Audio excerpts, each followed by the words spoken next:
Hi, this is me, Nirta, and today we are going to do multimedia presentation.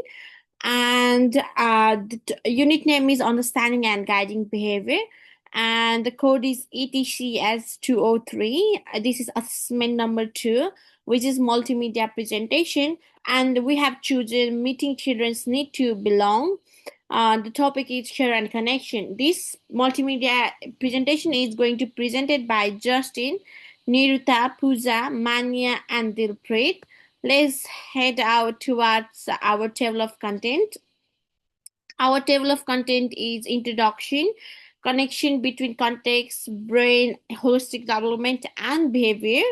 And the third one is pedagogical strategies and approaches. And the fourth one is learning opportunities and resources. And the last one is group reflection and conclusion. Let's talk about meeting children's need to belong and care and connection. Let's watch this video before we start our slides.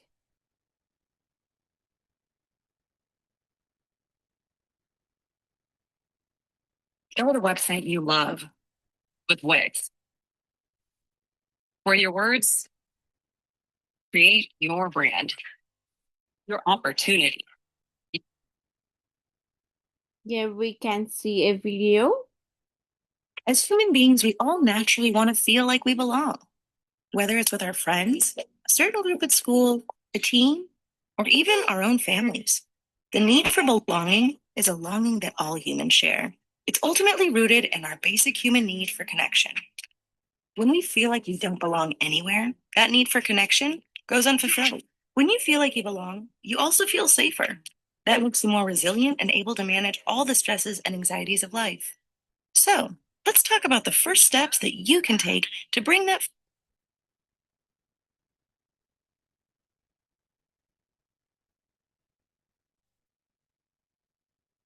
So there you see, like, if you feel connected, then you will feel like secure and safe.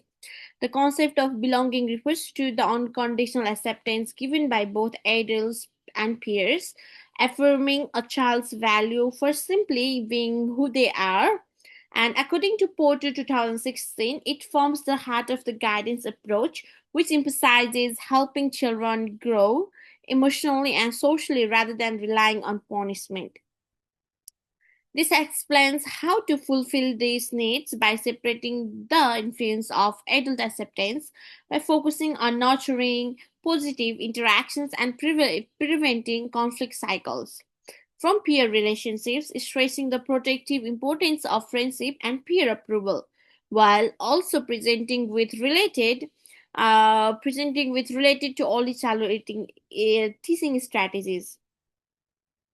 Belongings plays a vital role in child's overall development as emotional and social experiences strongly affect both learning and behavior. Let's go towards our second topic, which is topic of identifies the two major influences on behavior, which are adult interactions and peer relationships.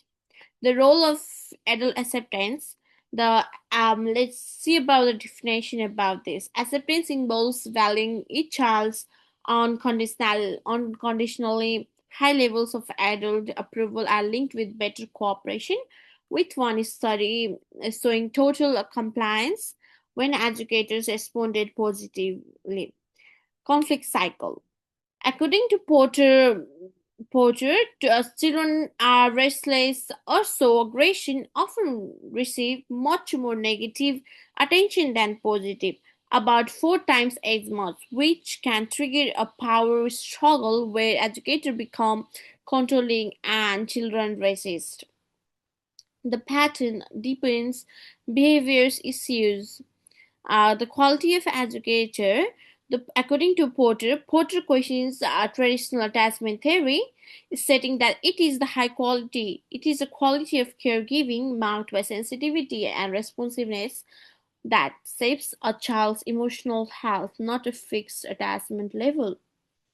Let's see about the peer acceptance and friendships. Protection.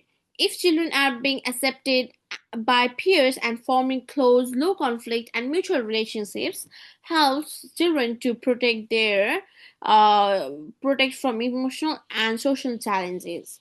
This relation of friendship will help to control emotionally, lower aggression, and reduce the risks of maladjustment. According to Porter again, they also help to prevent victimization and provide emotional backing for children dealing with family stress.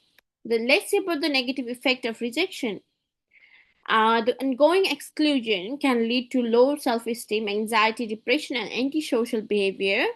According to Porter again, the stress caused by rejection can even appear physically, raising cortisol levels.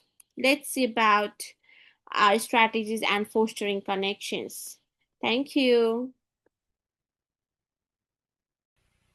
Hello, I'm Manya and I'm gonna talk about the significance now. Let me move to the slides. Yeah, okay. Awareness of young children's behavior and communication requires an understanding of the relationship between their environment, brain development, their holistic growth, and needs. Early childhood behavior is contextually isolated, rather, it is firmly anchored in the relationship, brain development, and emotional experiences of the children that they have early on in their life. According to Porter, young children use behavior as their primary language to communicate their needs, their feelings, and it is like a mere attempt to connect with others because they are not familiar with the language yet.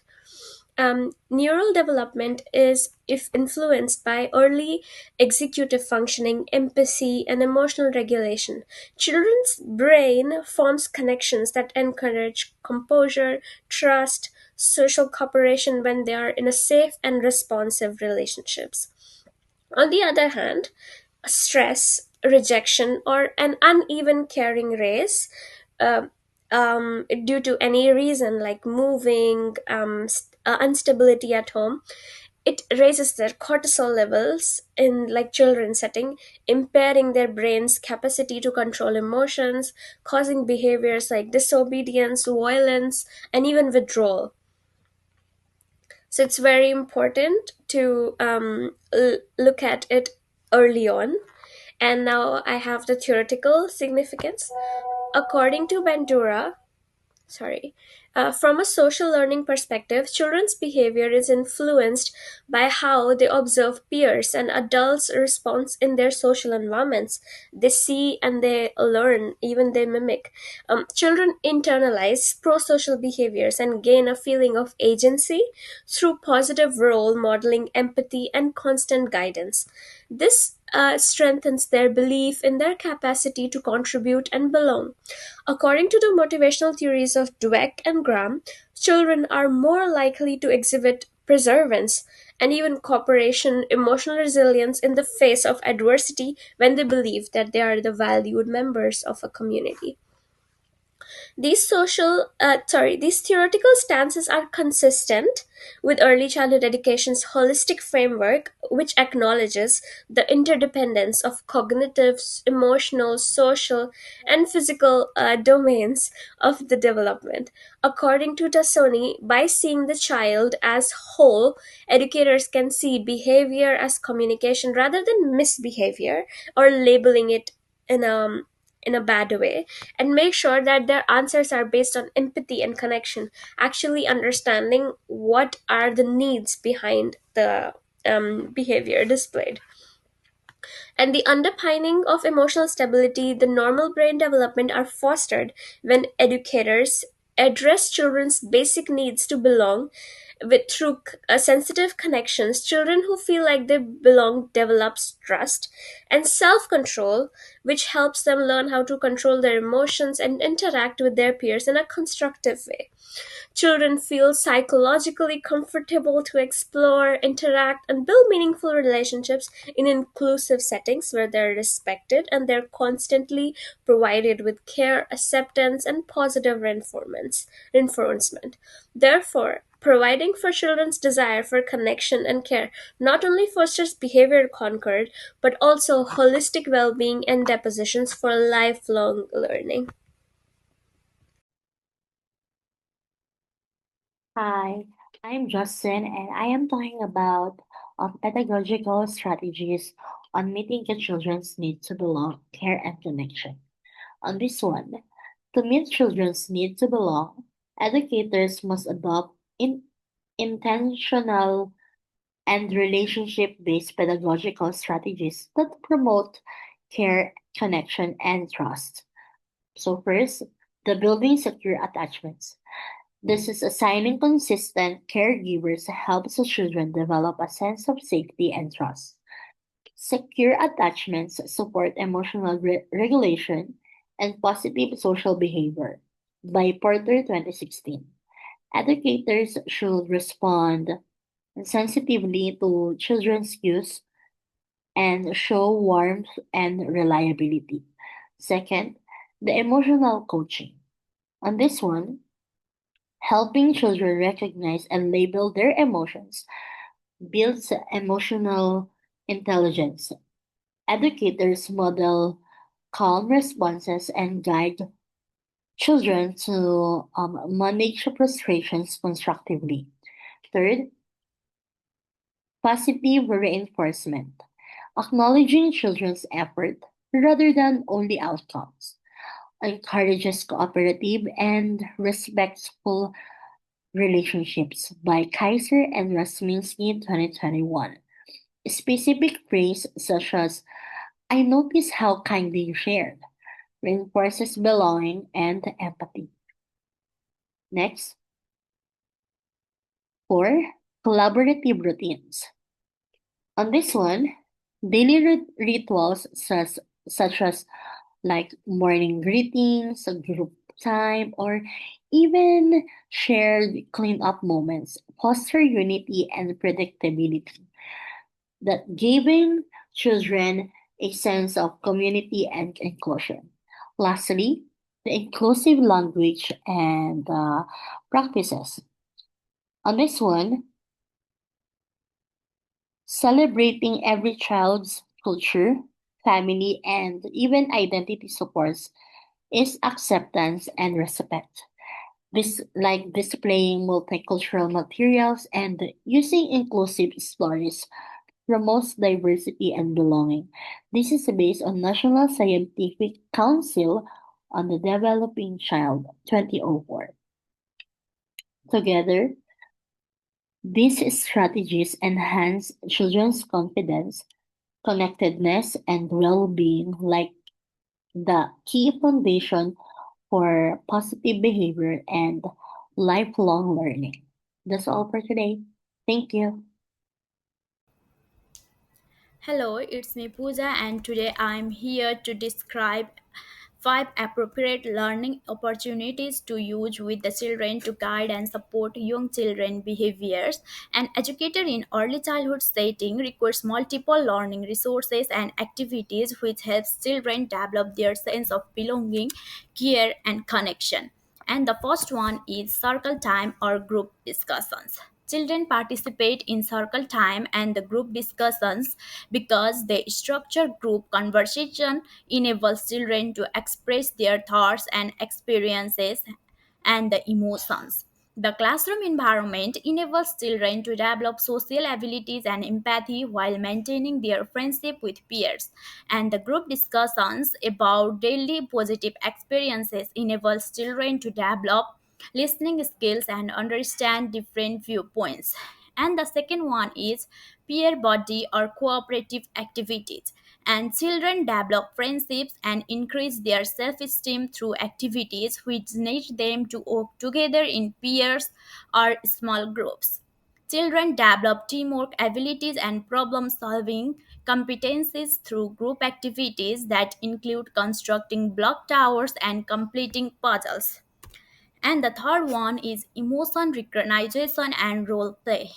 Children develop emotions emotions and recognize skills through themselves and others through puppet role play and games that focus on emotions. The activity enables children to master emotional management while teaching them suitable social conduct. And children develop empathy through puppet role play, which demonstrates sad emotions, which is stated by the Porter 2016. And the fourth one is family and cultural sharing experiences. Children develop their identity through sharing family traditions and cultural heritage, which creates stronger bonds between students and the teacher. The practice enables students to discover various cultural backgrounds, and the students who present cultural dances or family recipes receive questions from their classmates, which creates a feeling of community. And the fifth one is positive guidance and responsive educator responsive relationships. This means the children develop emotional security and trust and gain confidence through positive guidance, which receives active listening and consistent support from their educators. The teacher resolves playground conflicts through peaceful methods which enable students to recognize their emotions while developing their problem solving skills that strengthen their sense of belonging and self assurance. And overall, these strategies create an inclusive environment which enables children to develop strong relationships while acquiring vital social skills for their complete growth and the classroom participation. Thank you. Belonging is at the heart of every child growth and learning. When educators provide nurturing, consistent, and positive relationships, children begin to develop a strong sense of identity and self growth. This aligns with the early years learning framework, which emphasizes the belonging, sports confidence, and well being. Through caring and responsive interactions, educators can help children feeling emotionally safe and valued. These daily moments, such as listening attentively, offering comfort, or celebrating small success, create a stable foundation where children can explore and engage freely. This directly supports National Quality Standard Area Quality Area 5, which highlights the importance of positive relationships for effective guidance and development. Inclusive and culturally respectful practices also play a major role. When educators acknowledge every child background, family, and culture. Children feel accepted and connected to their learning community. This sense of connection strengthens trust and mutual respect among peers and educators. In addition, emotion coaching and positive modeling guide children to recognize feelings, manage frustration, and build empathy. These experiences foster emotional intelligence and self regulation, which are vital for well being and resilience. Ultimately, when educators prioritize connection, respect, and care, they nurture environments where every child feels seen, heard, and valued. Belonging becomes more than a classroom goal, it becomes a foundation of lifelong confidence, compassion, and social competence. Thank you so much.